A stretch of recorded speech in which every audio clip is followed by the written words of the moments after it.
Également, la prière, elle est annulée par beaucoup de gestes, selon l'habitude des gens. Et sur quoi il y a unanimité chez les Sha'aférites, donc beaucoup de gestes selon l'habitude des gens. Et sur quoi il y a unanimité dans l'école de Sha'aféri, dans le mazhab Sha'aféri, c'est que la prière est annulée si on fait beaucoup de gestes. Après, c'est comment quantifier beaucoup de gestes, c'est là où ils ont divergé. Alors, l'avis le plus fort chez les Sha'aférites et aussi chez les Malikites, c'est que c'est ce qui prendrait le temps environ d'une raka. C'est pas le simple fait de faire trois gestes à la suite. Certains Sha'aférites, ils ont dit le fait de faire trois gestes à la suite, par exemple ça, ça et ça, sa prière est annulée. Qu'il les fait successivement, un, 2, 3, c'est-à-dire qu'il bouge le bras droit, après le bras gauche, après la tête. C'est un exemple, ça peut être autre chose que ça. Ou soit il fait les trois en même temps. Également, ça, sa prière est annulée, selon certains avis, d'accord?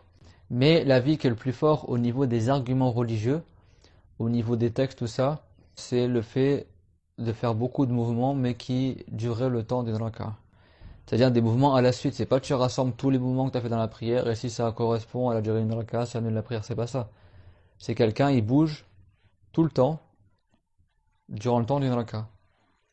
C'est-à-dire environ 59 mouvements à la suite, quoi.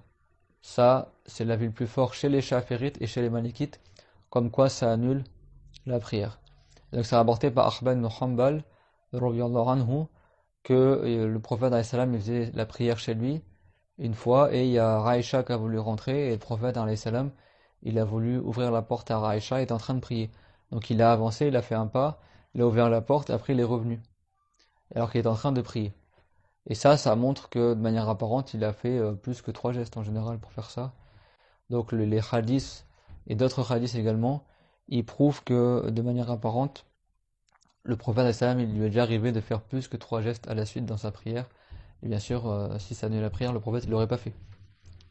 Et également, dans certains hadiths, c'est rapporté qu'il y avait la fille de Zaynab, qui s'appelait Umama, et le prophète alayhi salam, il faisait la prière à côté de sa petite fille, et durant la prière, il l'a portée, après quand il se prosternait, il l'a posée, après il l'a reportée.